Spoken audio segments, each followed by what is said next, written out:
రైతు బాగుంటేనే రాష్ట్రం బాగుంటుందని టీడీపీ ఎమ్మెల్యే కొండ్రు మురళీమోహన్ అన్నారు. శ్రీకాకుళం జిల్లా రాజం నియోజకవర్గం వంగర మండలంలోని మడ్డువలస జలాశయం కుడి కాలువ నుంచి ఎమ్మెల్యే నీటిని విడుదల చేశారు. 24,877 ఎకరాల ఖరీఫ్ ఆయకట్టు కోసం దాదాపు 100 క్యూసెక్కుల నీటిని విడుదల చేశారు. రాష్ట్ర ఆర్థిక పరిస్థితి అంతంత మాత్రంగా ఉన్నప్పటికీ సీఎం చంద్రబాబు ప్రాజెక్టులపై ప్రత్యేక దృష్టి పెట్టారని ఎమ్మెల్యే కొండ్రు మురళి తెలిపారు. గత వైసీపీ పాలనలో సాగునీటి ప్రాజెక్టును గాలికి వదిలేశారని ఆరోపించారు. జగన్ ప్రభుత్వ విధానాల వల్ల లక్షలాది మంది రైతులు పొట్టకూటి కోసం వలసలు పోయారని కొండ్రు మురళి విమర్శించారు.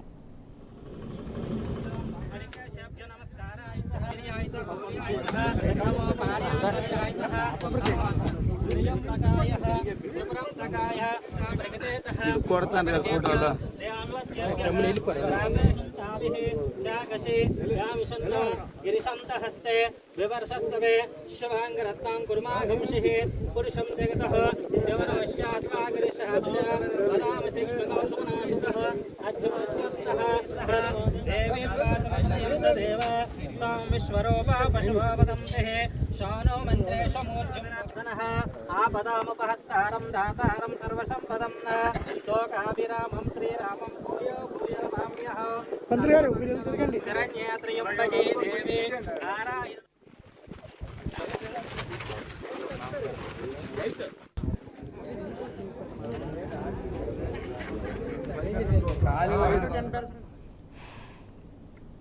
జోగులాంబ గద్వాల జిల్లా అలంపూర్ చౌరస్తాలో 21 కోట్లతో ప్రభుత్వ ఆసుపత్రి నిర్మాణం చేపట్టారు. గత ప్రభుత్వం హడావిడిగా ఎన్నికల ముందు ప్రారంభించింది. ఆ హడావిడిలో పడి సిబ్బందిని నియమించడం మరిచారు. దీంతో నేటికి వైద్య సేవలు మొదలు కాలేదు. పట్టించుకునే నాదుడే లేకపోవడంతో ఆసుపత్రిలోని సామాగ్రిని దొంగలు ఎత్తుకెళ్తున్నారు. కోట్లు ఖర్చు పెట్టి ఆసుపత్రి నిర్మించినా అందుబాటులో లేకపోవడంతో ప్రజలు చికిత్స కోసం పక్క రాష్ట్రానికి వెళ్తున్నారు.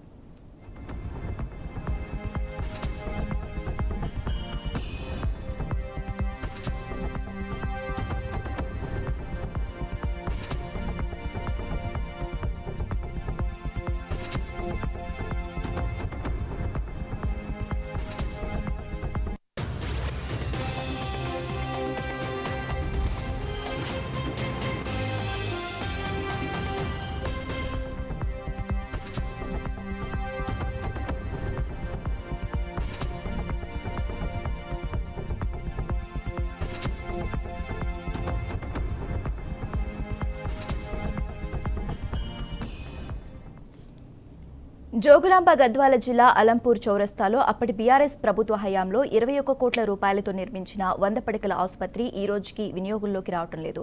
30 నెలల్లో నిర్మాణం పూర్తయిన ఈ దవాఖానాను గత ఏడాది అసెంబ్లీ ఎన్నికల ముందు అక్టోబర్ 5న అప్పటి మంత్రి నిరంజన్ రెడ్డి, ఎమ్మెల్యే అబ్రహం ప్రారంభించారు.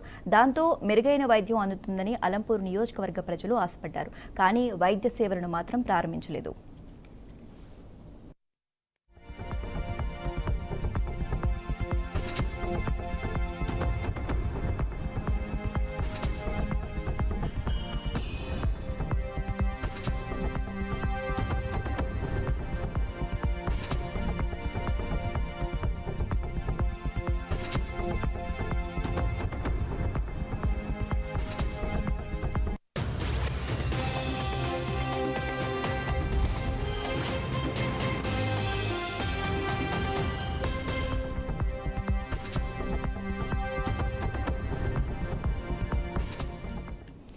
ఉమ్మడి రాష్ట్రంలో అలంపూర్ ప్రజలు మెరుగైన వైద్యం కోసం కర్నూలు ఆసుపత్రికి వెళ్లేవారు. తెలంగాణ రాష్ట్రం ఏర్పడిన తర్వాత ఇక్కడి నుంచి వెళ్లిన రోగులను అక్కడి ప్రభుత్వ వైద్యులు సరిగ్గా పట్టించుకోవటం లేదని భావించింది గత ప్రభుత్వం. దాంతో 100 పడకల ఆసుపత్రి ఏర్పాటుతో నియోజకవర్గ ప్రజలకు మెరుగైన వైద్యం అందుతుందని 44వ జాతీయ రహదారిపై ప్రమాదాలు, గాయపడిన క్షతగాత్రులకు వెంటనే ప్రాణాలు నిలుస్తాయని భావించిన అప్పటి బీఆర్ఎస్ ప్రభుత్వం ఆగమేఘాల మీద ఆసుపత్రి నిర్మించారు. అంతే హడావిడిగా ప్రారంభించారు. కానీ ఈ రోజుకి ఆసుపత్రి వైద్యానికి అందుబాటులో రావటం లేదు.